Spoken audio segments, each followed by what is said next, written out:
All right, let's jump right into it. Picture this. It's June 1944. You're standing in the damp, quiet fields of southern England. It's raining, and you're surrounded by thousands of young men who have literally been training for almost 2 years for this exact moment.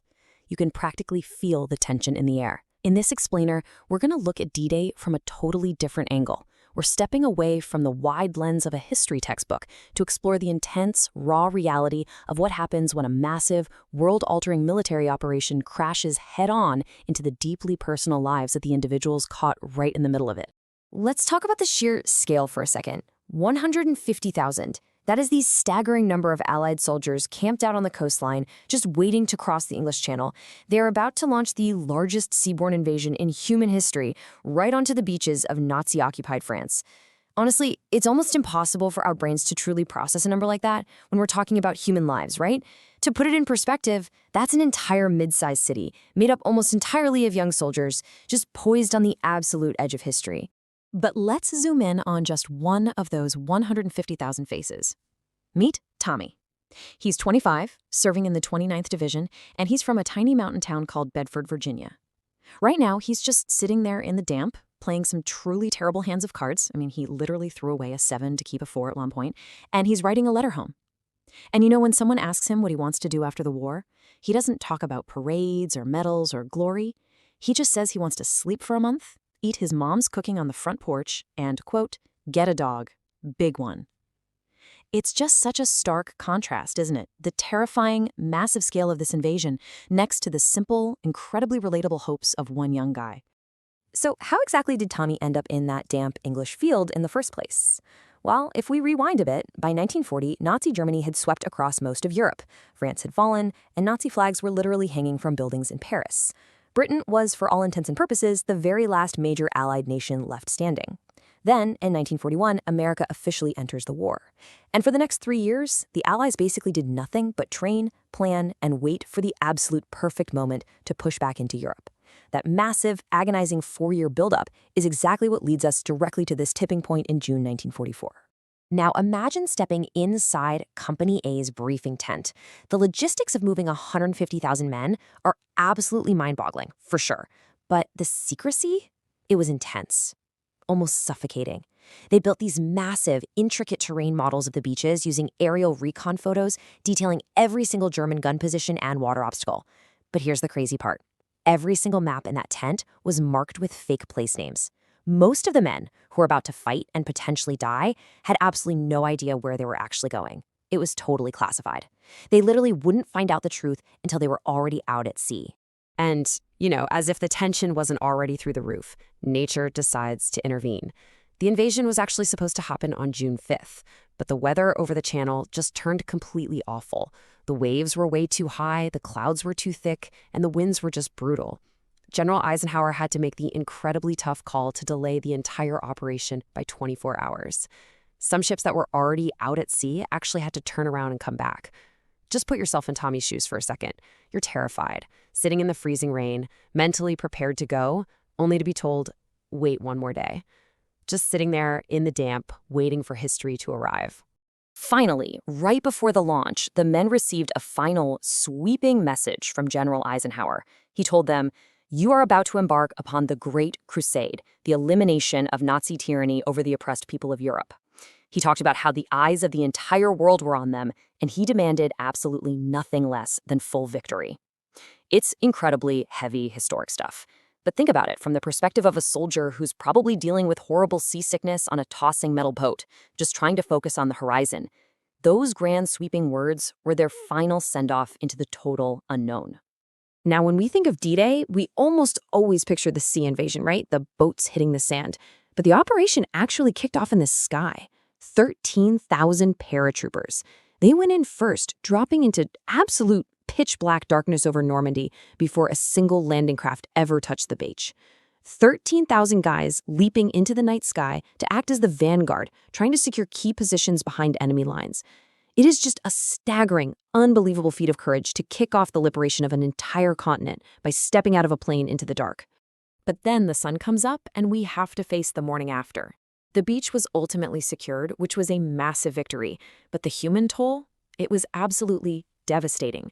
On just one of those beaches, in a single day, roughly 1,000 lives were lost. And this is where the massive statistics suddenly become deeply personal again, because Tommy was one of them. That 25-year-old kid who just wanted to eat his mom's cooking and get a big dog did not make it off the sand. It's jarring. The transition from a living, breathing, joking young man to a wartime casualty literally happens in the blink of an eye. You know, we often tend to think of D-Day as this singular victory that just immediately broke the German lines. But securing those beaches in that one bloody morning was really just the beginning. 6 days later, after liberating towns like Bayeux, divisions like Tommy's 29th started moving south into the Norman hedgerows. And let me tell you, this was not an open beach you could just rush across. These were dense, ancient thickets. Some of them were literally 1,000 years old. The Germans had occupied them for years, so they knew every single gap, every single line of fire. So what took one morning to secure on the beach turned into weeks of grueling, brutal combat, fighting inch by inch, field by field. These hedgerows were so incredibly thick and unyielding that they were literally stopping Allied tanks dead in their tracks. They just couldn't get through. But here's where some truly brilliant, on-the-fly innovation kicks in. Allied soldiers actually invented these things they called rhino devices. They went back, stripped the heavy steel teeth off the German obstacles that were left down on the beaches, and they literally welded them right onto the front of their own tanks. This makeshift upgrade allowed those heavy armored vehicles to just slice right through those ancient root systems. It's such a fascinating example of how troops have to adapt to unforeseen terrain challenges in real time. So Tommy's 29th Division was fighting desperately toward a massive breakout. First, they liberated Bayeux on June 7th, finally ending 4 agonizing years of occupation for the people living there. Then came those torturous weeks just slogging through the hedgerows, all to reach their ultimate prize, St. Lo. It actually took them 5 full weeks after D-Day just to capture this one town. But taking St. Lo was the key to the whole puzzle, because once they captured it, the massive Allied breakout from Normandy could finally begin, tearing open the main road to Paris, and eventually all the way to Berlin. So after tracing this massive victory across Europe and standing on the very beach where Tommy fell, we really have to pause and ask a hard question. What was it all for? What did he actually give everything for? Because while it's easy to track the tactical victories on a map, the liberation of towns, the push toward Berlin, truly understanding what was gained means we also have to reckon with what was irrevocably lost. And to answer that, we actually have to look away from Europe entirely and look back home, back to Bedford, Virginia. You know, you might wonder why Congress chose to put the National D-Day Memorial right here on a quiet hill in the mountains, instead of in Washington, D.C. or over in Normandy. Well, it's because, proportionally speaking, absolutely no community in America gave more than this one small town. Just imagine a Sunday morning here. Families are getting ready for church, it's a tight-knit community, and then the silence is just shattered by knocks on front doors. Telegram after telegram, delivering the absolute worst news imaginable to these families. The whole weight of that tragedy is really grounded in the very last letter Tommy wrote to his mom. He tried to comfort her, told her not to worry, said he was with good men. But then he wrote this: "I don't know exactly what's coming, but I'll be carrying you with me. When I get home, I'm going to sit on that porch for about a month. Don't let anyone take my chair." That right there is the reality of it. Behind every single statistic and every monument, there was a mother, a father, a sibling, or a child just waiting for someone to come back and sit in their chair. So we've gone from the massive macro strategy of a global war down to the micro, heartbreaking devastation of a mother reading a telegram. And honestly, it forces us to ask a really tough question. Why does war always seem to come down to decisions made by people sitting far, far away from the actual consequences? It's hard not to feel a bit of anger, right? To wonder why humanity struggles so much to just resolve things peacefully.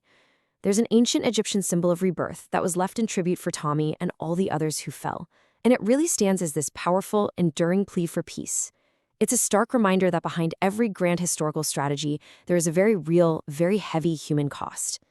So what do you think? How do we ever bridge that gap between the people who declare the wars and the people who actually have to fight them? Thanks so much for joining me for this explainer. I really hope it gave you a fresh perspective on a piece of history we all thought we already knew.